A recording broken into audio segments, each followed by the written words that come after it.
Josephine never planned to call the FBI. She was 32 years old, sitting alone in her car outside her grandmother's assisted living facility in Memphis, Tennessee, hands steady on the steering wheel, phone in her lap, and she had just spent 40 minutes listening to her grandmother describe, in quiet, confused detail, why her bank account felt different lately.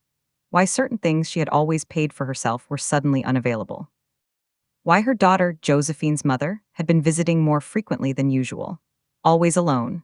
Always with paperwork. Josephine had driven home that evening and opened her grandmother's financial statements, the ones she had quietly requested 3 weeks earlier when something had first begun to feel wrong. What she found inside those statements stopped her cold. $340,000. Gone. Moved in careful, deliberate increments over 14 months, rooted through accounts Josephine had never seen before, ending up financing a lifestyle that belonged to her sister Camille. She sat in that car for a long time. Then she picked up her phone. She had a recording. She had documents. She had 14 months of transactions mapped and sourced and organized. And she had a number she had looked up that afternoon, the FBI's Financial Crimes Division. They picked up on the third ring. She found $340,000 missing from her grandmother's account. She made a recording. Then she called the FBI, and they picked up on the third ring. If you believe that protecting someone you love is worth every cost, subscribe right now. Because what Josephine did next and what it cost her, you need to hear every single word. My name is Josephine. I was 32 years old, living in Memphis, Tennessee, and my professional life revolved around numbers, their patterns, their meanings, the stories they told when you knew how to read them correctly. I worked as a financial analyst for a mid-sized firm downtown, the kind of work that requires both precision and patience, the ability to sit with data long enough that the truth inside it becomes visible. I was good at it. I had always been good at it.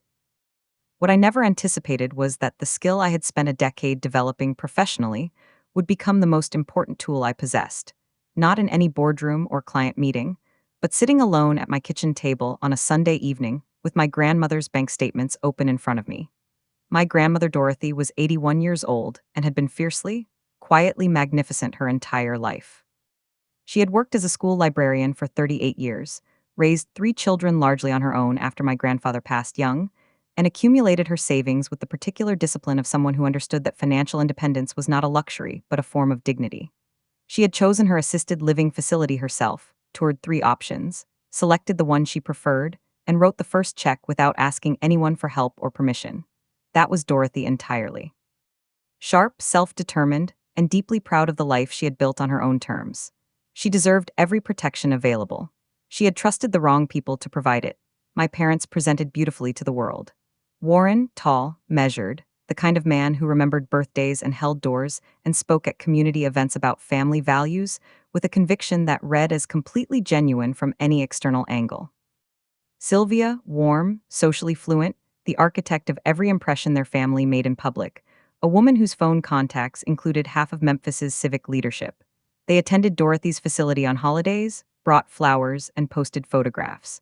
They performed devotion with such consistency that questioning its authenticity felt almost unreasonable. Almost. I had grown up inside that performance. I knew, with the particular knowledge that comes from proximity, that the distance between my parents' public presentation and their private calculations was considerable. My sister Camille was 4 years younger than me and had spent most of those 4 years being the family's most enthusiastically supported member. Not maliciously, I don't think my parents sat down and decided to prioritize her consciously. It was more ambient than that, more accumulated, the result of 100 small daily decisions that added up over years to a significant imbalance. Camille was charming and socially gifted and genuinely fun to be around. She was also consistently living slightly beyond what her income could support, the apartment that was a little too nice, the trips that appeared on her social media with a frequency her salary couldn't explain, the lifestyle that always seemed to require just a little more than she visibly had. I had noticed. I had never said anything. I wish I had asked sooner. I visited Dorothy every Tuesday without exception, had done so for 6 years since she moved into the facility, and I realized that consistent presence was the most valuable thing I could offer her. We had a routine. I arrived at 2 in the afternoon. We sat in the common room or, when the Memphis weather allowed, on the small patio outside her wing. She talked about what she had been reading. I talked about work. We argued pleasantly about old films and agreed completely about good coffee, and she asked about my personal life with the particular persistent warmth of a grandmother who has decided your happiness is her ongoing project. Those Tuesday afternoons were the most honest hours of my week. The relationship I valued most in my family. The one I would fight hardest to protect. It was a Tuesday in late February when Dorothy said it, almost in passing, the way she mentioned things she didn't want to worry me with, tucked between a comment about a book she was reading and a question about my week. She said her account had felt different lately. That a check she had written to her favorite charity, something she did every February without fail, had cleared more slowly than it should have. That when she had called the bank to ask a routine question, the representative had mentioned a balance figure that confused her. She said it with a slight frown, not alarm, just the mild puzzlement of a precise woman encountering an imprecision she couldn't immediately explain. I smiled and told her I would look into it. I drove home with my hands tight on the wheel. Dorothy had added me to her account oversight structure 3 years earlier, not full access, but a formal limited oversight designation that allowed me to request statement copies and transaction histories for her protection.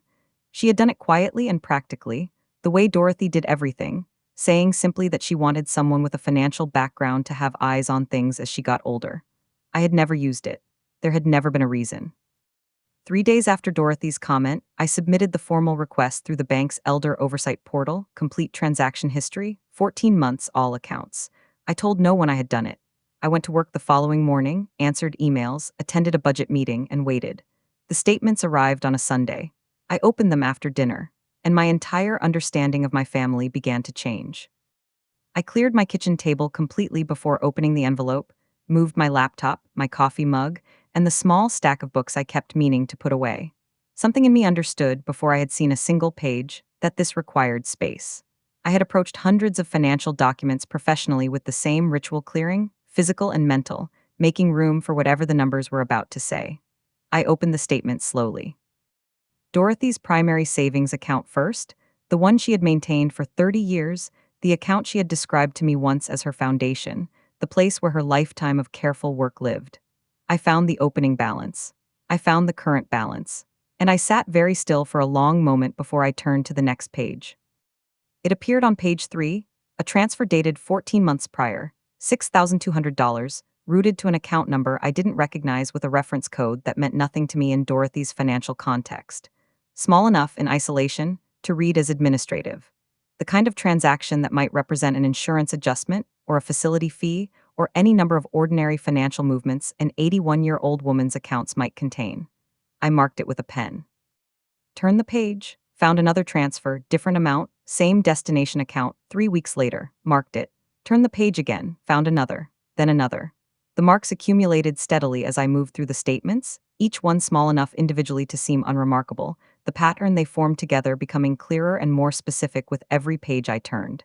By the time I reached the end of the first account statement, I had marked 47 separate transactions. I laid the pages out across my kitchen table in chronological order, a physical timeline of withdrawals stretching across 14 months, carefully spaced, never so large in any single instance as to trigger an automatic review flag, never so frequent in any given week as to produce an obvious cluster. Whoever had structured these transfers had understood how financial monitoring systems worked, had known the thresholds, had moved money in the specific way of someone who had thought carefully about what would and would not attract attention. That knowledge, that deliberate, informed precision, told me something about who I was looking at before I had identified a single name. I traced the destination account number through the documentation trail Dorothy's bank statements provided, a process that took most of Monday evening and required the kind of methodical cross-referencing I performed professionally, but had never before applied to my own family's finances. What I found was an intermediary account, not Dorothy's, not a facility account, not any institution I could identify as legitimately connected to her care or her established financial arrangements. A personal account, opened 14 months ago, precisely when the first transfer had occurred.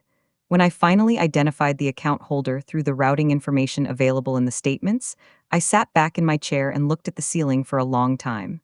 The account belonged to Sylvia, my mother, an account I had never heard mentioned, ever. I spent Tuesday and Wednesday building the complete picture, cross-referencing every transaction, mapping the full flow of funds from Dorothy's accounts through Sylvia's intermediary account to their final destinations. I used the same analytical framework I applied to corporate financial reviews at work: timeline, volume, velocity, destination. By Wednesday evening, the map was complete and its clarity was devastating. 47 transactions, 14 months. Total outflow from Dorothy's accounts $340,000. The number sat at the bottom of my handwritten summary like a verdict. I looked at it for a long time. Dorothy had spent 38 years as a school librarian building that money. Someone had moved it in 14 months, and I now knew exactly where it had gone. The transfers from Sylvia's intermediary account told the second half of the story, and in some ways it was harder to read than the first. The money had moved into Camille's accounts in a sequence that mapped precisely onto a series of life upgrades I had watched my sister make over the previous year and a half without understanding their source. The lease on her new apartment in a building I had privately thought was beyond her means. The luxury vehicle she had mentioned buying with what she described as savings. 3 international trips documented in her social media posts that I had viewed with mild curiosity and no suspicion. A business venture she had mentioned launching. Furnishings, clothing, the complete infrastructure of a lifestyle quietly funded by our grandmother's lifetime of work. I gave myself one complete day before I moved. Not because I was uncertain. The documentation was unambiguous, and I am a financial analyst who understands precisely what unambiguous documentation means, but because what I was about to do had no reversible version. Once I took the next step, the family I had grown up in would never reassemble into its previous shape. I needed to be completely certain, not just professionally certain, which I already was, but personally certain. Certain that I was prepared for every consequence. Certain that Dorothy's protection mattered more than the comfort of a family structure that had, I now understood, been built on something much darker than I had ever allowed myself to consider. By Thursday morning, I was certain. I picked up my phone and called a financial crimes attorney. I found David Park through a colleague at my firm who had consulted him on a corporate fraud matter 2 years earlier. He was a financial crimes attorney, mid-50s, precise, the kind of professional whose confidence came from competence rather than performance. I sat across from him on a Thursday afternoon and laid everything on his desk: the printed statements, the transaction timeline, the intermediary account documentation, the complete map I had built across 4 days of careful analysis. He read in silence for 25 minutes. When he looked up, his expression was measured and direct. "What you have here," he said quietly, "is a textbook elder financial exploitation case, federally prosecutable, and documented more thoroughly than most cases I see after a full investigation." David explained the legal landscape carefully, the way he explained everything, with the particular patience of someone who understands that his client needs to comprehend not just what to do, but why it is both legally sound and personally considered. Tennessee, he told me, was a single-party consent state. Any conversation I participated in directly could be legally recorded without notifying the other party. The recording would be admissible as evidence in both civil and federal proceedings. He outlined what a useful recording would need to contain: confirmation of knowledge, confirmation of involvement, any specific reference to the transfers, or the accounts or Camille's receipt of funds. He told me to be natural, to ask no leading questions, to simply let the conversation go where it went. I listened to every word. Then I called my mother and invited myself to dinner. I arrived at my parents' house on a Friday evening with a bottle of wine and the particular ease of a daughter making a routine visit, because that is exactly what it needed to look like, and I had spent 32 years learning how to be comfortable in that kitchen. Warren was at a civic meeting. Sylvia was cooking, something with pasta, the smell filling the house the way it always had on Friday evenings growing up.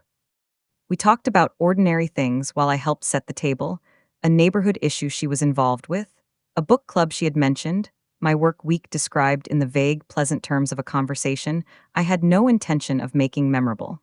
My phone was in my jacket pocket. Recording had started in the driveway.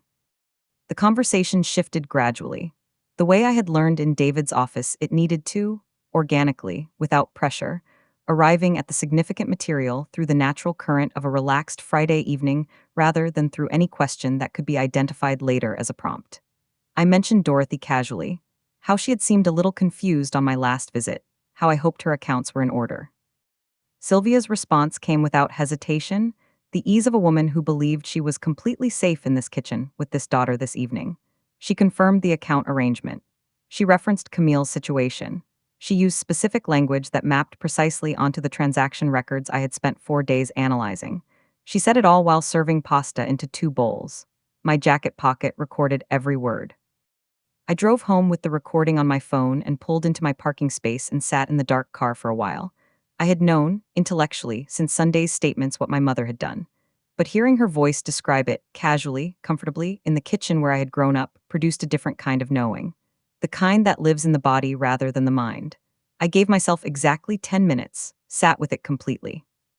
Let it be as heavy as it actually was without trying to manage or minimize the weight of it. Then I got out of the car, went upstairs, opened my laptop, and emailed the audio file to David with a subject line that contained 4 words. It is all there. I visited Dorothy the following Tuesday as always, same time, same routine, same patio when the February air allowed it. I sat across from her with full knowledge of everything that had been taken from her, and she talked about a documentary she had watched about migratory birds, and asked whether I had been eating properly, and told me about a new resident on her floor who played chess and was proving to be genuinely competitive. I listened to every word with the complete attention of someone who understood, more clearly than ever before, exactly what this woman represented and exactly what she deserved. I did not tell her what I knew yet. The timing needed to be right for her dignity, for the case, for the specific way I intended to sit beside her when the truth was finally delivered.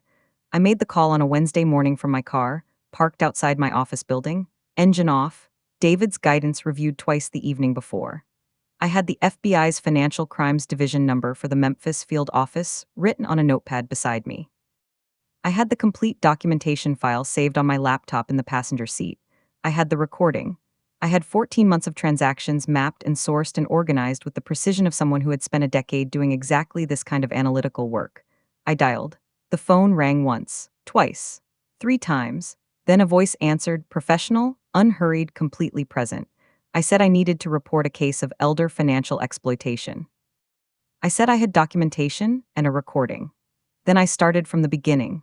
3 days after my call, 2 FBI agents arrived at my apartment, Special Agent Marcus Webb and his partner, Agent Diana Cho, both in the Financial Crimes Division, both carrying the particular focused professionalism of people who spend their working lives inside cases exactly like this one and understand their weight completely.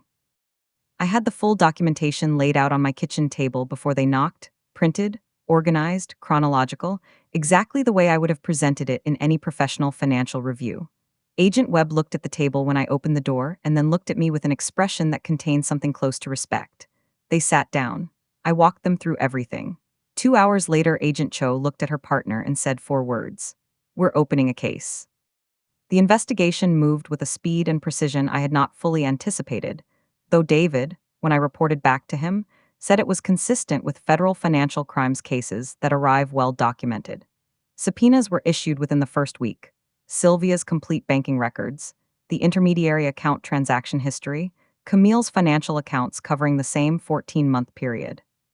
Each subpoena arrived without warning at its respective financial institution, legally requiring full disclosure of every transaction, every communication, every document connected to the accounts in question.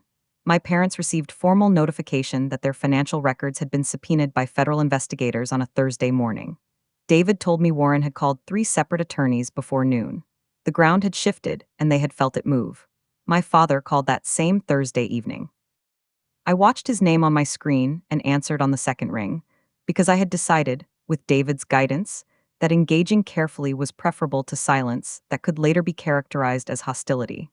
Warren's voice was controlled in the way of a man applying significant effort to maintain a register he was not naturally inhabiting. He said he understood I had made some kind of report. He said he wanted to talk before things went further than necessary. He said the word family 3 times in the first 90 seconds, deployed the way people deploy it when they need it to function as an argument rather than simply a description. I told him everything needed to go through my attorney. He said my name once sharply. Then the call ended. Camille called the following morning, and where Warren had been controlled, Camille was not. She moved through the call in rapid emotional cycles that I recognized from 30 years of sisterhood. Tears first, then the particular injured bewilderment of someone who had always been protected from consequences and was encountering them for the first time at significant scale. Then anger. Then something that arrived in her voice like a threat, not specific enough to be legally actionable, but clear enough in its intent. She said I was destroying the family. She said Dorothy would never have wanted this. She said I had always been jealous of her, and that this was the proof. I listened to the complete call without interrupting. Then I forwarded the recording to David and Agent Webb simultaneously. I want to be honest about what those days felt like, because this story is not just about documents and federal cases and legal proceedings. It is about what it costs a person to hold a position when the people applying pressure are the people they grew up loving. Warren's calls continued, 3 over the following week, each one a variation on the same themes of family loyalty and proportionality, and the suggestion that what I had done was an overreaction to something that could have been handled privately. Camille sent messages through cousins. Sylvia sent nothing, her silence the most telling response of all. I forwarded everything to David. I attended every FBI meeting. I went to work every morning. I visited Dorothy every Tuesday. I held completely still and did not waver once. Agent Cho conducted Dorothy's interview on a Tuesday afternoon at the facility, specifically scheduled so I could be present, which the agents had agreed to given Dorothy's age and our relationship. The interview room was quiet and unhurried. Agent Cho was extraordinarily gentle, asking questions, with the patient precision of someone who understood that an 81-year-old woman's dignity was not a procedural inconvenience, but a central requirement of doing this correctly. Dorothy answered every question with the clear, specific accuracy of a woman whose mind remained sharp regardless of what her family had assumed about her awareness. She described Sylvia's visits, the paperwork, the signature requests. The explanations given that had seemed slightly unclear at the time, but that she had trusted because this was her daughter. Her testimony added weight to everything. It was devastating and completely precise. David called me on a Friday afternoon with the particular tone of an attorney who has received information from a federal prosecutor and is choosing his words with care. The case had reached what the prosecutor had described to him as critical mass. The recording, the bank records, Dorothy's testimony, and the complete transaction trail combining into an evidentiary package she had described as one of the cleaner elder exploitation cases she had seen come through her office. Clean meaning documented. Clean meaning traceable. Clean meaning that the gap between what had been done and what could be proven in a federal courtroom was, at this point, essentially non-existent. David asked me how I was doing, not professionally, personally. I told him I was tired but steady. He said that was exactly right. Warren and Sylvia were formally charged on a Tuesday morning, federal elder financial exploitation, wire fraud, and misappropriation of a vulnerable adult's assets. David called me at 8:14 a.m. to confirm the charges had been filed. I was already at my desk, coffee beside me, the Memphis morning coming through the office windows in its ordinary way, because I had learned over the previous months that ordinary mornings were the most important thing to protect when everything else was in motion. I listened to David read the charge descriptions in his careful, precise voice. Each charge corresponded to a specific documented action. Each one traced back to a transaction I had marked with a red pen at my kitchen table on a Sunday evening that felt like a lifetime ago. Camille's attorney contacted the federal prosecutor's office 9 days after Warren and Sylvia were charged, requesting a cooperation agreement in exchange for reduced charges against his client. The prosecutor, David told me, had anticipated this with reasonable confidence. Camille's position had always been the most legally precarious. She had received the funds, had communicated with Sylvia about their source, and had continued accepting transfers across 14 months with sufficient awareness to make unknowing receipt an untenable defense. Her cooperation testimony confirmed her parents' deliberate structuring of the transfers, their awareness of Dorothy's diminishing account visibility, and the specific conversations in which the arrangement had been discussed and agreed upon.